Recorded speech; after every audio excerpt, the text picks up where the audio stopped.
আসসালামু আলাইকুম, welcome back my new YouTube channel. আজকে আপনাদেরকে দেখাচ্ছি আমি একটা ফসল যার নাম করলা।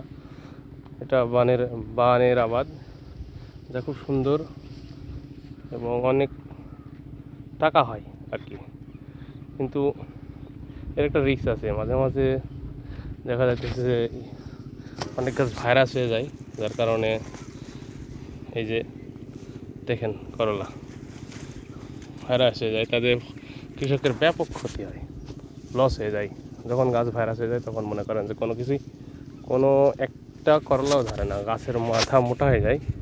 মোটা হয়ে যাওয়ার পর আর কি একটা করলাও ধরে না। এই যে দেখেন বিস্তীর্ণ এলাকা,